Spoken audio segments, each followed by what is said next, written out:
minutes. We'll be getting started.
$1,400 in less than 2 hours.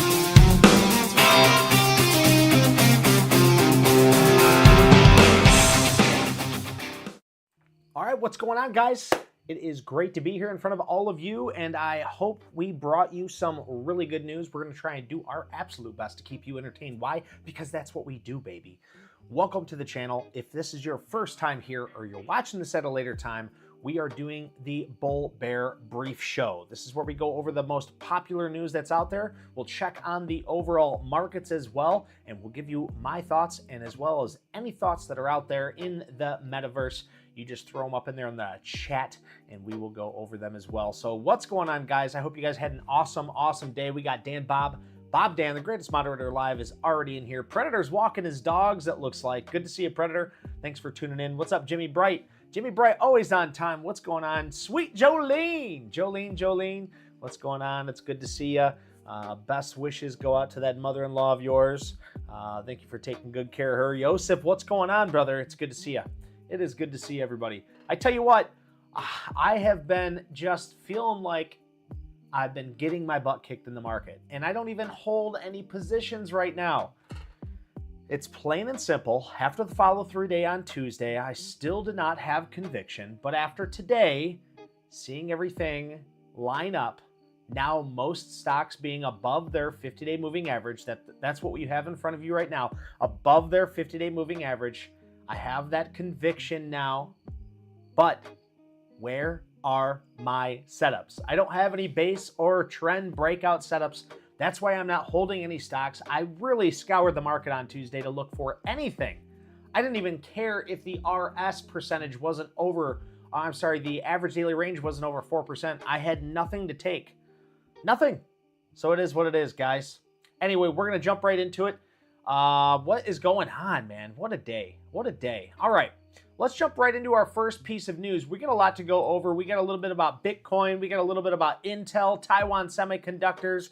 We're going to be going over Ethereum a little bit. We're going to go over Google. There's quite a few things in here that we're going to go over. So I'll read, and if you guys want to chat it up, just let me know. Let me know what you think, or if there's something that you want me to do a deeper dive on, we can look into it. All right? Now, this is on Intel, and if you guys look at Intel right here on my screen, you will see Intel's been pretty beaten down, and this is kind of why. And when things like this get beaten down, it shows leadership for other stocks. So let's read this, and it'll give us a little bit more insight on what's going on out there.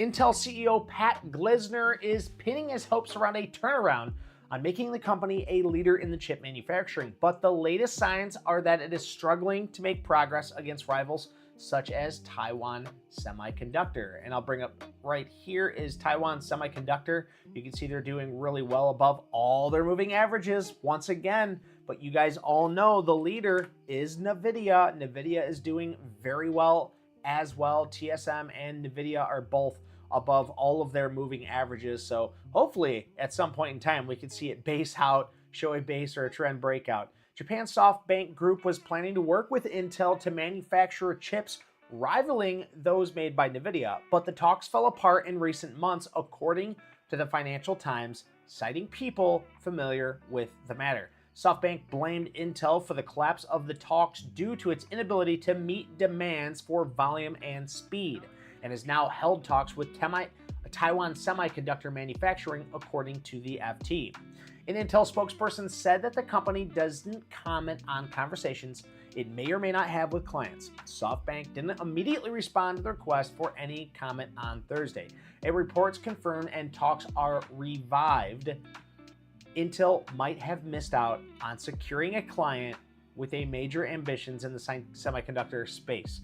Could you imagine that? Being the CEO of one of these places here. Sorry about that. Being the CEO, I don't think I'm on, hang on one sec, guys.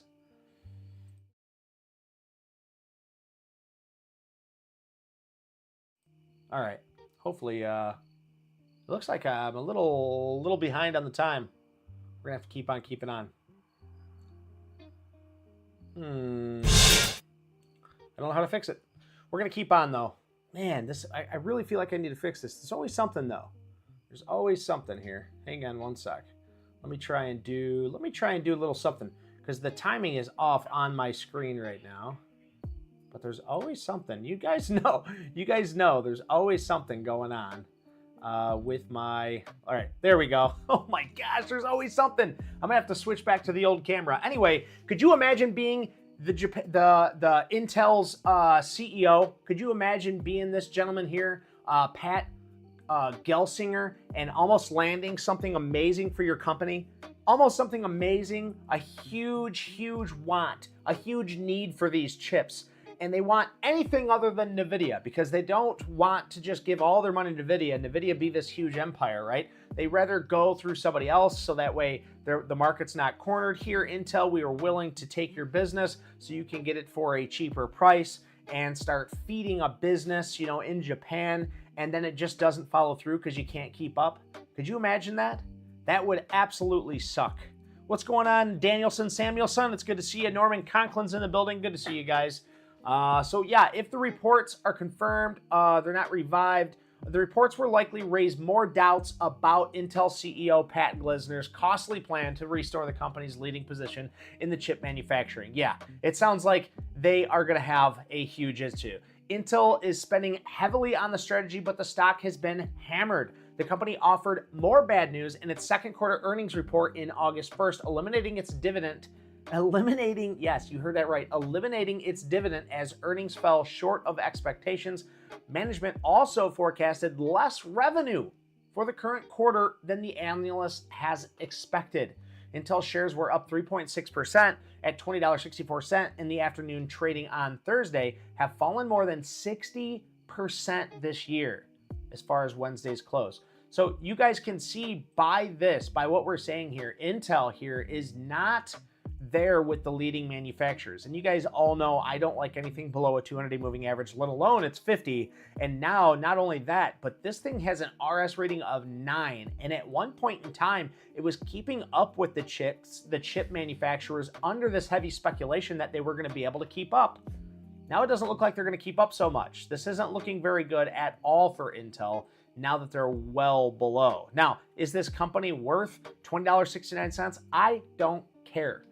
I only speculate on price action. I'm a technical trader. When I see something like this, I don't look at the price and try to figure out if it's cost value or if it could go up from here. No, I look that it's below a declining 200-day moving average, and I stay well the hell away because I'd rather be in a leader like TSM or NVIDIA. This is looking like it's going to set up for us after a huge bounce off this bottom, and Japan looking at trying to secure a better deal with other companies now. Taiwan might be just taking it right out from underneath them. So they multiple challenges as it juggles server PC share loss, lacking AI traction, while transitioning to a foundry model, all pressured executive profitability through 2025. So we'll see more on the future of Intel. We'll see what we got in store for the very near future. Now, one of the biggest topics I wanted to bring up today is today. What happened with the overall stock market today is very, very important that we talk about this. Let's take a look at the S&P 500. Today, if you guys watched the YouTube short that I just put out right before we went live here, talked about how this today felt more like a follow-through day. Look at this, much, much higher volume, much higher than the previous 50 days volume. And it gapped up here, broke this area of trend, broke through its 50-day moving average, just towered. Oh, I mean, this thing ramped up. We're talking 1.59% move. It was absolutely beautiful. You love to see that. You love to see that kind of move on the S&P 500. So today felt more like a follow-through day. And this is the point where I'm still scouring the market, trying to get a hold of anything that I possibly can. And then this actually will go over about the Dow Jones futures. The stock market sends clear message. NVIDIA, Meta, Tesla lead new buys. Let's read about this, guys. The Dow Jones rose 0.1 versus the fair value of the S&P 500 futures. Don't be bothered so much that it is the futures. It's still following. The stock market rallied, started strong and gained momentum. The NASDAQ composite leapt to just above its 50-day moving average, with the S&P 500 and the Russell 2000 now clearly above their 50-day lines. The Dow Jones Industrial rallied 1.4% in Thursday's stock market trading, led by Walmart stock. Let's bring up Walmart. Walmart. I forgot. Yeah, WMT. There we go. Look at Walmart on the earnings. Look at this, guys. A double beat. Surprised by 3.66% and a surprise by 4.46%. This thing really, look at this. Rip, tater chip to the north side. Looks really, really good. You love the SPY, truly? I love the SPY too, baby. That's where we're making most of our money. So let's continue. The small cap Russell jumped 2.45% and volume was higher on both exchanges. That's a beautiful sight right here to see. Thursday market as subsequent follow-through day, a FTD-like session after Tuesday's original follow-through day. Look at this, guys. I promise you I did not read this before this. This is IBD, and I've been studying IBD for a very, very long time. So if it sounds like I am an IBD investor, it's because I am an IBD investor. I almost can tell you exactly what the news is going to be before it comes out. And sure enough, here it says Thursday marked a subsequent follow-through day, a FTD or a follow-through day like a session after Tuesday's original follow-through day to confirm the rally. Tuesday's follow-through day had some caveats given the relatively low volume bounce from August 5th lows, but the indices have shown continued strength, clearing key levels along with more and more stocks flashing buy signals and extending gains. The NASDAQ still needs to clear the 50-day line decisively. Through it's possible that won't happen right away. After so many up days, the market could pull back or pause. That could be constructive. However, letting many stocks forge less V-shaped patterns and build handles. U.S. crude oil prices rose 1.5% to 78.16 a barrel. The 10-year Treasury yield jumped 10 basis points to 3.92%, rebounding a generally solid economic data and putting recession fears from earlier this month to rest. The whole thing came about. Obviously, the Japan trades where everybody had that arbitrage trade and they had to like switch over. You know, there was huge fear in the market, but it started that morning with the initial jobless claims data coming out way hotter than expected. It showed that a lot of people were filing for the unemployment, if you guys remember that. The unemployment was higher and the initial jobless claims was much, much higher. So when you see in these things and all this crap happened all at once, that's why when the initial jobless claims came out today and they were not as hot, they were nice and cool, it's showing that a lot of people, or not as many people as the previous month and not as many people as the forecast, are actually filing for that unemployment benefits that that the market actually took off. I mean, you could see it right away. Right after that data dropped, within a minute, we were up significantly in the S&P 500 and all other markets. And it was a beautiful sight. You know, I was glad we were there.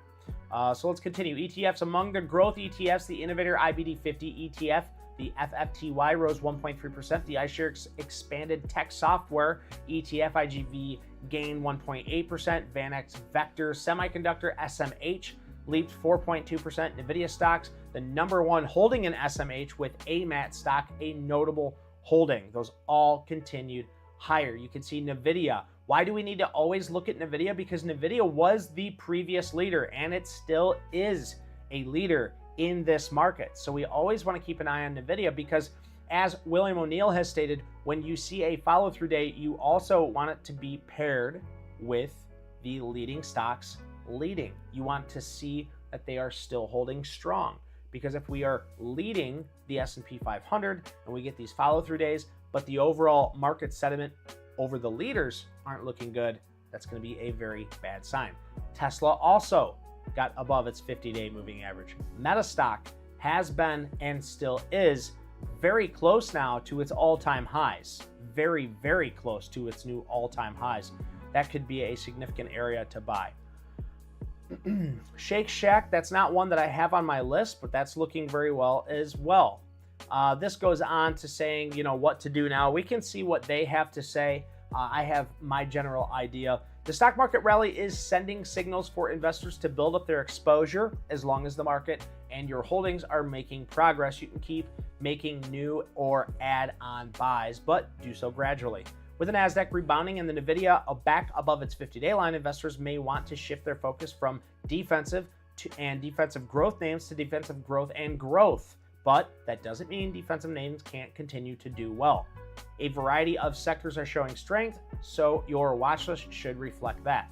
Now, they're saying, you know, progressive growth and growth in this and that. But as a swing trader, me personally, I won't be taking any single trades until I see my setup. I have to do that because anytime I veer away from my setup, as I was talking about this to Mo Wealth in the chat earlier, the second I veer from my setups, the second I veer from it and I start trading anything other than base and trend breakouts when we are not in a current bull market uptrend, that's when I get smacked around and I start losing a lot of money.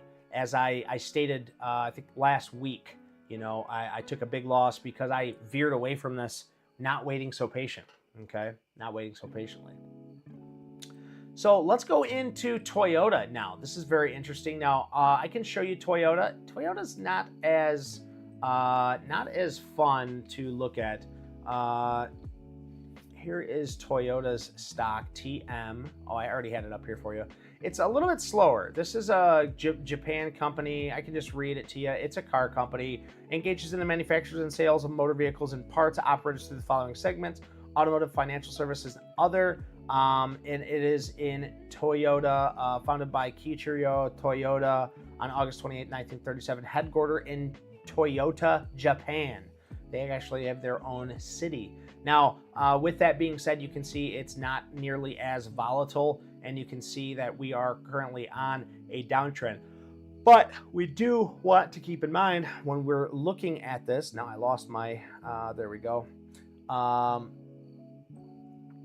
We want to keep in mind that Toyota definitely has, let me bring up this now, hang on. Bear with me, folks. Sometimes Bazinga likes to do this. They like to blur it out if you don't read it quick enough. Let's bring this up here really quick. Good old Dan, Bob Dan put this together for me, so it's real easy to go back in here, click on it, and then lick it, stick it, see you later, bye. Right here it is. We're good to go. All right. Nope, maybe not. All right. Well, I'll give you the overview. Basically, Toyota is going to be the first one to actually veer away from going all electric. They're actually becoming the first automaker to eliminate gasoline-only cars, transitioning to a hybrid model due to its persistent emphasis on hybrid. I mean, everybody out there right now is looking more at a hybrid car because a full electric, everybody's so worried about the damn battery. Everybody's so worried about that big hunk of a battery going out. Like, think, Think about, you know, if you look at any kind of Model X or any type of Tesla car, your biggest issue isn't, you know, fixing the car. I mean, that could be an issue too, but if that battery goes out, you might as well scrap the car. And it's a huge issue right now, you know, huge issue.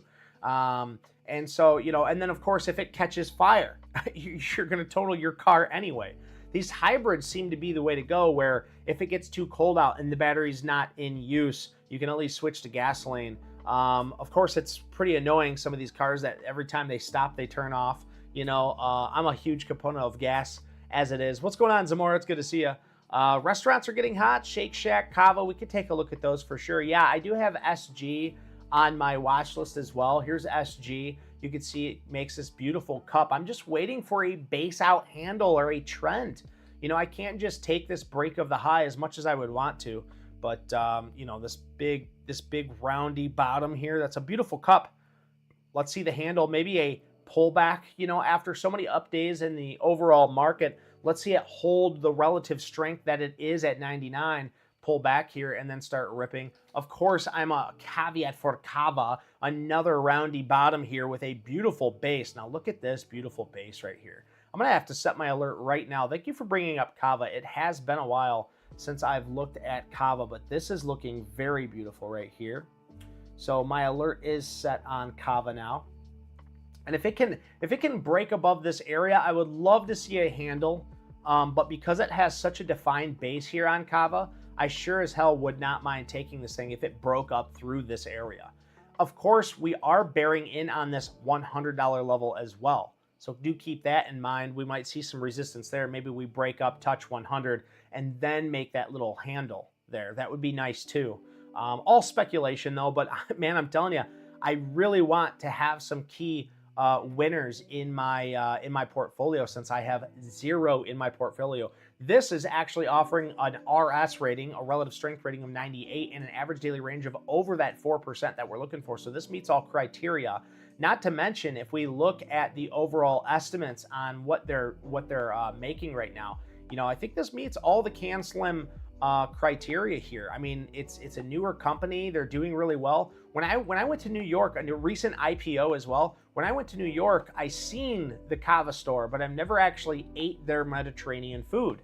Of course, I would love to go to Kava. Maybe next time I'm in New York again visiting, I will go to Kava this time. But I had to try the smash burgers while I was there, guys. When I was in New York, I had to try the smash burgers, of course. That's where I got that awesome picture with the bull. You gotta go down Wall Street, see those huge pillars. It's absolutely beautiful.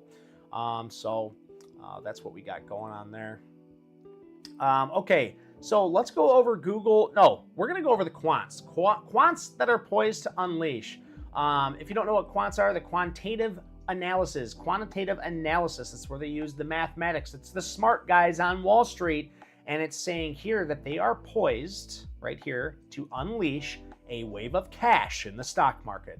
That's why it's always nice when we are on a bull market to be in this, because if they start to release that cash money, then that's what is going to happen. We want to be a part of that. But while you guys are here, well, I got your attention.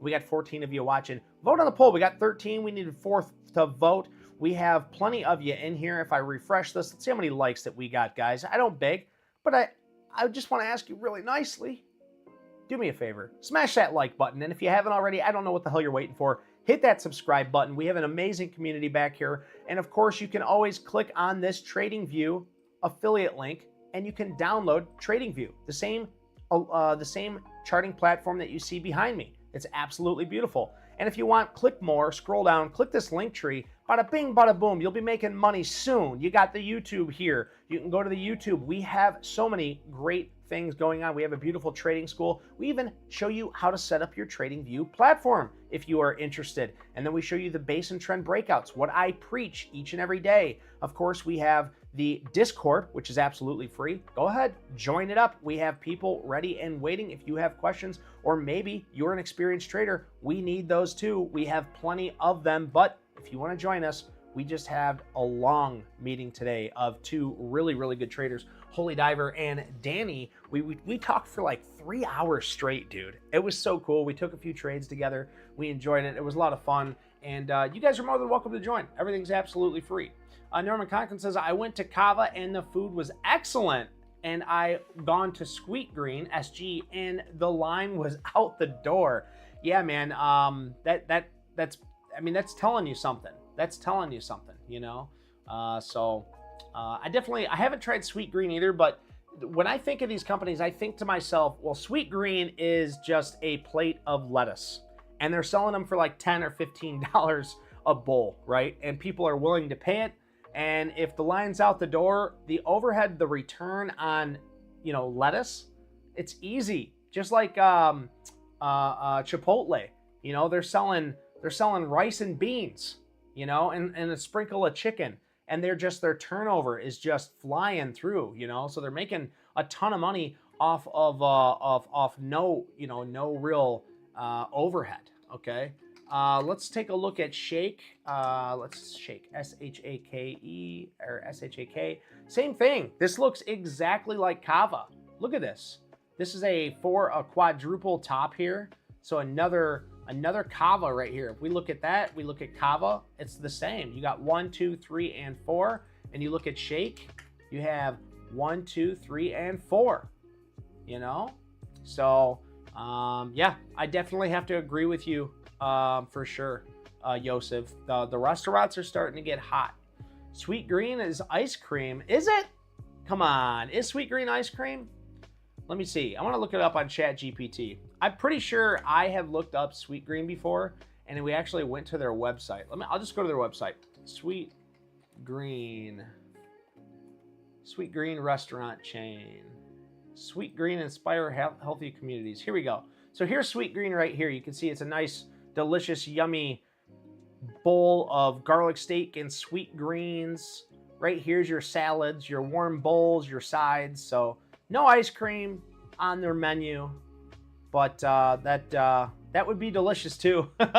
You go to Sweet Green to get a salad, instead you're like, you know what? I'll just take the ice cream. You know, I'd be fine with that. But yeah, no, Sweet Green is definitely salads, and they're artisan salads, really. So. Okay, so let's go over, now I lost the article, here we go, there we go, okay. All right, so this is all about quantitative analysis. It might sound boring, but you gotta understand the surge of money coming into the market over it will show why this is so important, why you need to pay attention to this. So let me get a little sip. Zamora says, sorry, Virginia is ice cream and it shows a frog. You know, I think you got ice cream on the brain, Zamora, and so do I. If I had some ice cream right now, I'd probably eat it. Sweet Dream Ice Cream and Caffeine, LLC, Napoleon, Ohio. Okay, Sweet Dream. Over the past month, so-called systematic funds, which buy stocks based on the market signals and volatility moves rather than the company's fundamentals, have sold the largest dollar value of equities in 4 years, according to Scott Rubner, Global Markets Division Managing Director and Tactical Specialist in Goldman Sachs. I bet he wears a flippin' tie for sure. But now the markets have calmed down, with the CBOE Volatility Index, also the VIX Volatility Index, trading around 15, and economic data signaling that the Federal Reserve may be close to sticking a soft landing. Systematic funds are expected to buy stocks again. Funds are likely to add to buying pressures more meaningful should markets stabilize and data print turns more, I don't even know this word. Barclay PLC strategist wrote in a note to clients on Monday. We need to figure out what this is. Give me one sec. We're going to learn here. Benign. Benign. Gentle and kindly. Should markets stabilize and data prints turn to more benign, gentle, and kindly. Take volatility control funds which position themselves into the oppositions to realize volatility. When the VIX soared last week, it triggered a massive sell-off by volume-controlled funds whose equity allocations dropped to roughly 50% from 110%, according to Barclays. Once the VIX returned to the pre-sell-off levels, volume-control funds were expected to put those positions back on. These funds typically sell off their positions quickly, but take their time when putting them on again. However, the latest jump in volatility came and went so fast that the increase in allocations can happen more rapidly. We think at this time around the normalization process can be faster. It's a matter of weeks rather than months. Okay, that's what they're saying in this interview. Commodity Trading Advisor, or CTAs, also could add to buying pressure since they almost entirely unwound their equity longs due to growth fears. According to Bear Clays, the CTAs, the most important factor is the direction of the market and the numerous signals that send tracking index, moving averages, and adjusting their positions when they reach certain thresholds. The more bullish the price trend is, the larger their position, and potentially the tighter their selling targets. This is really, really interesting, guys. We can continue to read this, but you have to understand what they're saying here is because of the quick rush, the quick fall off there, what ended up happening was they were actually forced to exit their positions. They were forced to exit their positions. And because they were forced to exit their positions, then now that things are better and they were forced to exit them, now they need to put them back on. They're forced to put them back on. But instead of doing it slowly, as they normally would, now it's kind of like, hey, we better get in here. We better get in now. So we might see a really nice bull run from here. Okay, let's catch up on the chat. B9, yeah, B9. Quants sold. Why we've been seeing sell volume? Yeah, quants, not quents. Quants. The quants have sold, sir. The quants have sold. Yeah, no, the quants. Yeah, and B9. Yeah, no, I appreciate that. That's why I got it up right here. Benign. Benign. Benign. I'm not afraid to learn, man. I'm not afraid to learn. I tell you what, this camera sucks though, dude. I really need to figure out why it like keeps I don't know. It keeps taking my time frame. My time frames are off, guys. Hope you're just listening and not watching me. Anyway, I'll get that figured out. I'll get the camera switch back. Let's see. So finally, there are risk parity funds, which typically need volatility and correlations to specific assets class to be as low as possible. As volatility rose and stocks dropped last week, they drastically cut their equity allocations while their bond allocations were likely stable. With the market stabilizing, they're expected to start buying stocks. The S&P 500 is up 6.8% since August 5th, rising the sixth straight session and erasing the declines that started on August 1st. The gains come as speculation rise that the Fed will be able to start cutting their interest rates at its September meeting, with earnings growth and the US extending beyond the biggest technology companies. Now, with that being said, let's take a look at the CME Fed tool because it has changed as of today. If you guys look, instead of being even for a 50-point basis cut or a 25 basis cut, because of the initial jobless claims on the economic calendar, we'll take a little look in case you weren't here when I did it. But you can see here now we are expected a quarter of a cut on the 18th of September. 73% of analysts are expecting a quarter of a cut rather than the 50-50 chance that we had of a 50-point cut rather than just the 25 the 25 or a quarter basis point rather than a half. Okay, so the economic calendar came out and you can see right here the initial jobless claims right here. Absolutely beautiful, lower than the forecast, lower than the previous month. So that's really, really good to see. And if you like visuals better, that's why I like this site, is because you can read about it, get the information right away, and then you can just click on this, and then you can get the 1 year right here, and you can see on the visual how we started to go up. And that's why this right here, the markets were extremely worried, because we kept getting the big issue that the job labor market was starting to break. You know, we start going on this uptrend here, and the job labor market's starting to break. That means that they've waited too long to cut. Now, he hasn't reacted too crazy to any of this news, whether it's a really good news or really bad news. He hasn't reacted to any of this news like crazy. So when we got this in, he wasn't even faltering. Okay, now we have lower or more of the average. So I think he's doing a-okay, and we might actually stick that soft landing like we just read about. So let's see. The gradual pace of index gains and flows from systematic funds could mean that it takes some time for the buying to show up in market averages. A daily 0.5% move in the S&P 500 over the next month would bring about 59 billion of monthly buying from the funds, according to the Securities International. But over the long term, those figures start to add up. For example, 3 months of a 0.5% daily move in the S&P 500 would bring almost 191 billion of inflows. Longer horizon buying flows are huge, said Charlie, across asset strategies.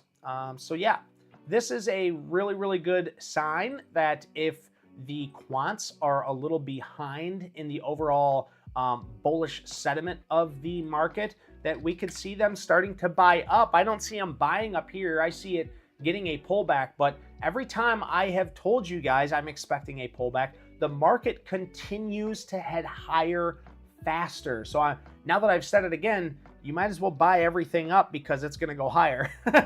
No, but really, I mean, so we marked out all of these areas right here on the S&P 500. And if you guys remember, the first, we marked out this here where the bounce is. We marked out this, it just ripped through. We marked this, and you can see this was a very clear area of resistance. It came right up to it and then just failed. So this one, it showed true at the 531 area. Okay, then it came back up and it kind of pulled back down. So it diddled around at 531. But this is what surprised me. After we broke up above it, we came back down, showed that resistance is now support, and we headed higher. This is what surprised me. Yes, it came up to 542, but instead of pulling back and maybe just bouncing around for a couple of days, this thing ripped through and then didn't even act like 550 was there, guys. This in the pre-market with the initial jobless claims data went right up to 550. If you were here with me this morning, went right up to 550, bore into 550, and then broke through it on volume and continued to head higher on steady volume. Look at this 5 minute. This 5 minute today, guys. This is just, I mean, this is what you want to see. A gap up and then it just continued. It didn't want to stop. Look at this. Beautiful. Beautiful. Just a push higher, a nice little steady pullback. The only area you really could try and get into this uptrend. And it held. And then right at the end of the day, bada bing, bada boom. Beautiful. Absolutely beautiful. Something that we all want to be a part of, obviously. Benign. All right, next up is the Google phone. I have a Google phone. I don't know. What do you guys got? You guys using Google phones? Let's see. Dan Bob says the quants. the quants sold. Why we've been seeing sell volume. Yeah, absolutely. Oh, yeah, they sold hard too. You know, it was a huge sell. Okay, so next up is going to be about Google. I have a Google phone. I use Google Pixel personally. I just watched a thing on Google about how they have this monopoly, and they've had a monopoly for a long time. I've watched this on 60 Minutes. They came out with this about a month ago about, you know, everybody is getting all up in Google's business. You know, to me, it's crazy because if you Google anything, like let's go to Google right now. I love Google. I think we all do. But if we search Google, let's look up food near me. Okay, we'll do food near me, and you know it's gonna bring up all these are all near me, you know. But if you scroll down, all of these here are all going to be advertisements, right? The first page is all going to be advertisements. It's whatever, you know, whatever is the most popular and whatever's paying Google the most, right? And I don't think food near me is the best. Let's say let's see. I don't know. I don't even know what to look up right now, guys. Ooh, Dolly 3. And now we're gonna start playing around. Yeah. Superhero Stark Story. No, but Google will take, you know, anything that they want to, and you know, if you're looking up, you know, photos, Google Photos, Google Sign In, Google Photo Editing, then Apple.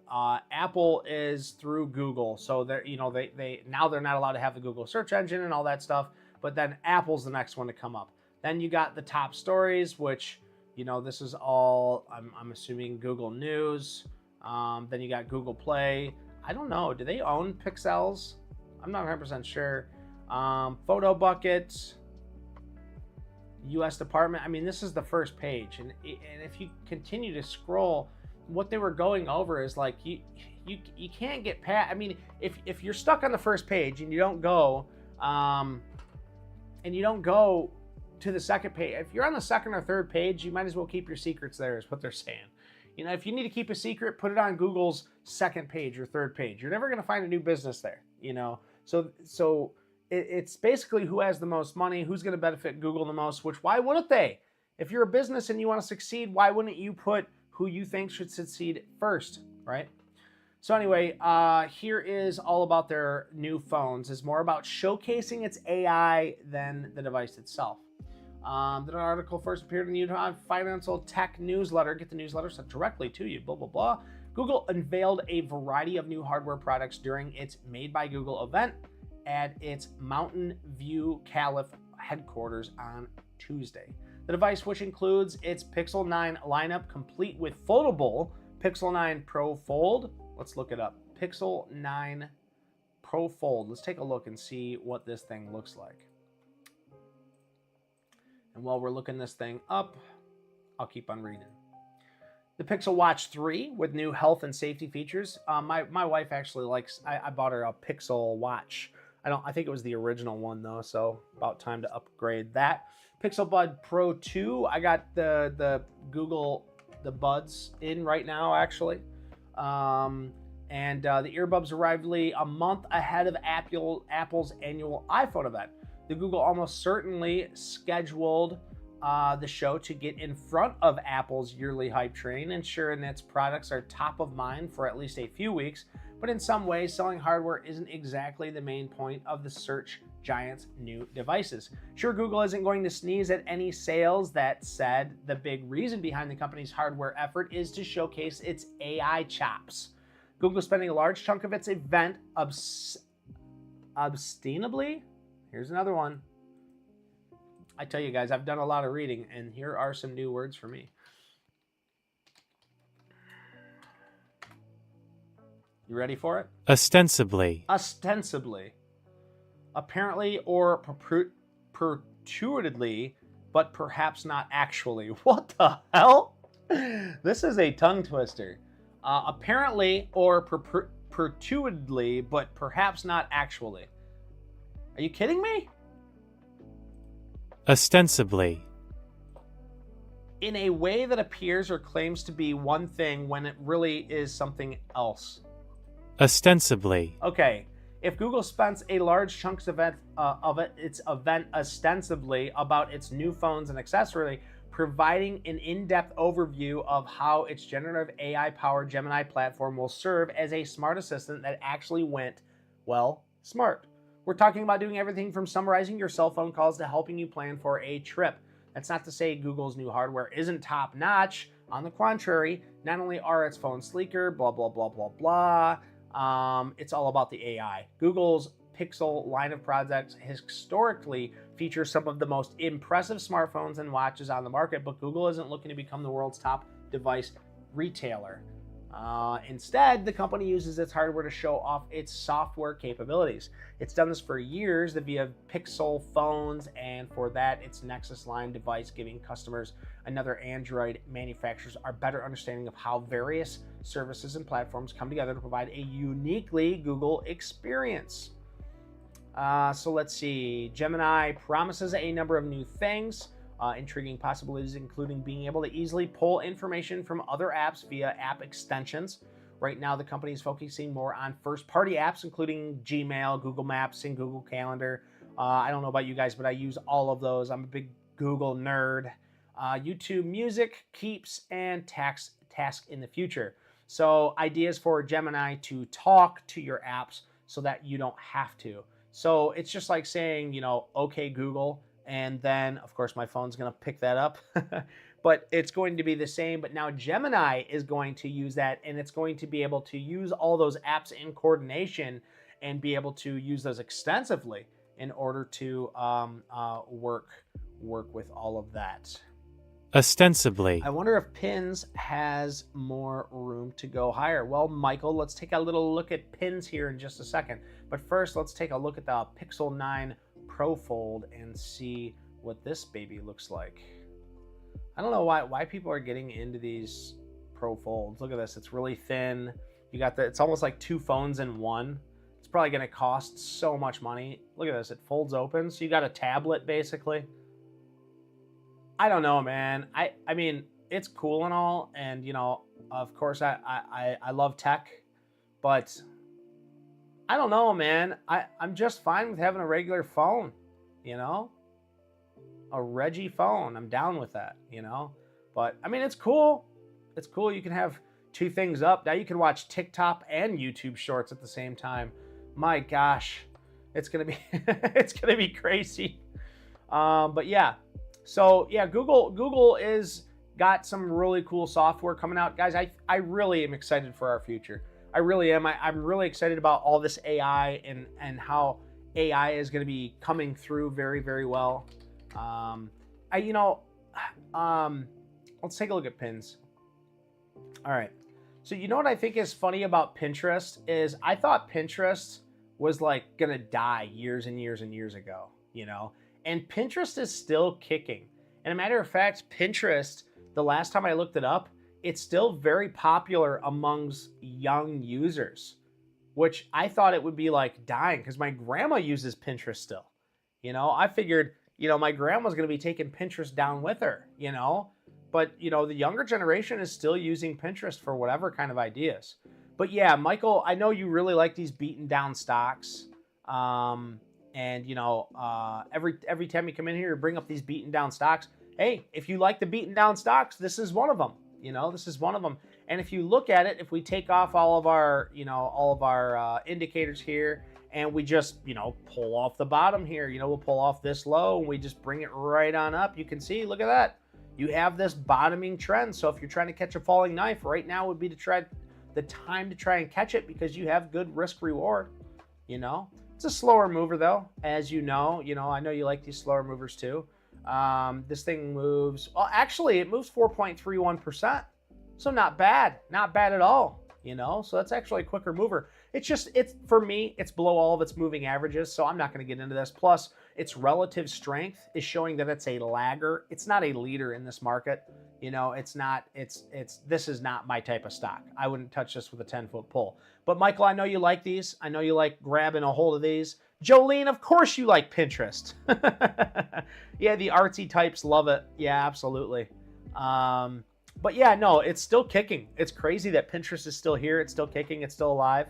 And of course you would like it, Jolene. Of course. But yeah, no, Pins is still here. It's still kicking, Michael. And yeah. If you think it has room to go higher, I think it has room to go higher, but it's just not the way I trade. You get into this, you're going to be into this. You're not going to make you know, a ton of money on this. I mean, if it gets back to new highs at 62%, you know, if you got time to wait for that to get up there, go for it. Go for it, brother. All right, let's see. We got one more piece of news here. So if you guys want, we could take some time out. If you have any questions whatsoever about the overall market or the news that we covered, you can ask it. Also, you're more than welcome to give me a ticker for analyses. I would love for anybody to bring up a great trend or a trending or a base breakout. That way I have something something on my watch list. Jolene says they are showing me what to pack for my Alaskan vacation. Oh man, you're gonna make me bring up Pinterest, aren't you? Let's see if it's still kicking. Pinterest. All right. Look at this. You could look like this, Jolene. You want to do your makeup so you look like a cookie? You can do it just like this. You want earrings that look like fruit so your child breaks their teeth on whatever they're trying to eat? You could do it. See it, try it, make it, do it. Sign up right now. Fern Futures for home vibes. Search for an idea. You want an easy chicken dinner? Bam, you got it. No point in using Google search engine anymore. You have Pinterest. Oh man, I'm a little facetious today. Jolene is the artsy fartsy type, Dan Bob Dan says. I would have to agree. What's this old man doing on my screen? Well, this old man, he plays Alan Greenspan, the Fed chairman during the 1995 rate cut cycle that may serve as a historic analog to current conditions. It was the summer of 1995. NASA's space endurance record was broken at a laughable 84 days compared to the two astronauts now who, don't call them stranded, may be in a wait list for 8 months. Johnny Cochran was saying something poetic about gloves fitting, and the movie World Wars was drowning at the box office. That was also a period when Federal Reserve then led the Alan Greenspan embarked on an interest rate cut cycle that have paralleled to what the markets are expecting for September. The 1995 cycle coincided with the disinflation and an economic soft landing. Importantly, it did not morph into a recession. There are enough similarities that the 1995 cycle could provide a potential roadmap for a corporate earnings and equity price in the coming quarters, said Chris Haverland, global equity strategist at Wells Fargo Investment Institute. Investors would happily sign off to what happened. Earnings for the S&P 500 index companies rose by 12% in the year following the first rate cut. The S&P 500 soared more than 40% in the 18 months after. Can you imagine from September in 18 months the stock market going up 40%, people? Imagine having your whole account in the S&P 500, okay? You're going up 40%. If we get another 40%er in our September 18th, if we get a rate cut and we actually start to move up from there, and within a little over a year and a half, 40%, I'm going to take a day off. You give me a year and a half after September 18th, I'm taking a day off. I might even pull a little money out, treat the wife. This sector mix was split as the chart shows. Financials led the way, and that's same as now. You know, the financials are leading the way. The Haverland says that the performance could repeat itself now as it recently upgraded the sector. Interestingly, the information technology sector outperformed leading to the first rate cut, it outperformed leading into the first rate cut, but then consolidated over the next 6 to 12 months before the reassertion itself as a leader. So check this out. If it does follow like it did in 1995 after the rate cuts, the tech industry led the way. Then it traded sideways for 12 months. It consolidated until then it reasserted itself as a leader. So keep that in mind. Maybe we have tech trading sideways and we finally see some rotation in the market going into other sectors. That would be very, very interesting. If the tech takes a similar path during the upcoming easing cycle, we will look for opportunities to upgrade even given expectation for above market growth, he asks. Guaranteed, the current monetary policy cycles saw as much higher peak in inflation, and the Fed has held rates at peak levels for much longer. Even so, we think the U.S. economy will avoid a recession and gradually strengthen through the 2025. This, along with easier financial conditions, should support continued corporations' earning growth, equity market strength, and our favorability towards high-quality companies within a U.S. large-cap equities. That is a beautiful, beautiful thing right there, guys. It really is. I mean, you know, Warren Buffett said this before, but if you could just believe in the S&P 500, believe in America, he says. If you would just believe in America on these downturns, if you believe in America, buy America up. Buy the leading companies. And that's what the S&P 500 is. It's the leading 500 companies in the U.S. It's a beautiful thing. It's a beautiful thing. And here you can see it as it continues higher. Jolene is let's see. Jolene Martinez says, your algo is all off. My algo is probably all off. I wish I had an algorithmic trading that I could trust in, and I just turn the button on and off. I would do it right at the 21-day moving average every single time. Maybe I need to trade more like that, you know? But anyway, guys, that is all I have for now. So I'm going to leave it up to you. Do you have any questions, comments, concerns? Let me know now or forever hold your peace. My algo is all off for Pinterest. I don't think so, man. I don't know. Pinterest, I mean, hey, Pinterest might come back like a fiend on crack. You never know. But I think Pinterest is gonna be dying. If they don't, I mean, what are they doing for AI? That's the thing. That's the real question.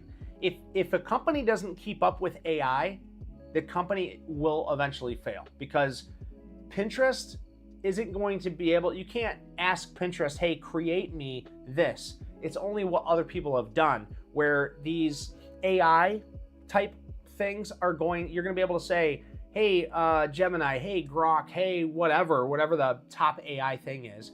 Hey, give me this, something that I can do from home, or something that somebody else has done, and give me a list of how to do it.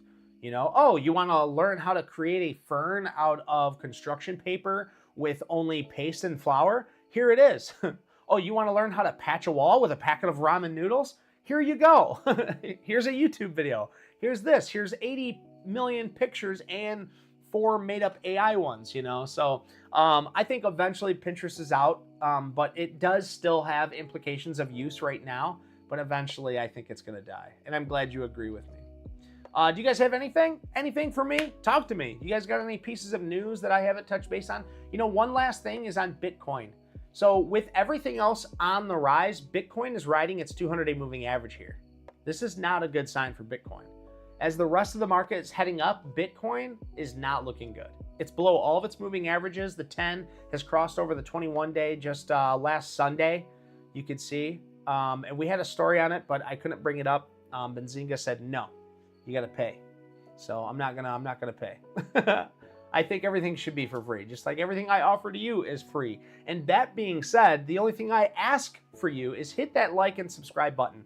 This is the Bear Brief, and I hope you had an amazing time. If this is your first time here, make sure you hit that like and subscribe button for more. We also do live trading. We do live Discord meetings, so that way you can have more one-on-one interaction with yours truly and many, many other profitable traders that are in our Discord. You guys have to understand, I have been trading for an awfully long time, and I have scoured the Discord channels. I have scoured the markets, and I have found many, many traders that I know and trust. Some of them I consider friends, some I even consider mentors, and they are all in one place, and that is my Discord. And if you join the Discord, it's absolutely free. And yeah, meet the crew, meet the squad, baby. And I hope you guys had an awesome night. And if you're just joining us now, rewatch this, because it's all been recorded, baby. So thank you guys so much. And if there isn't any questions, I'm going to take off. All right. I'll see you guys out.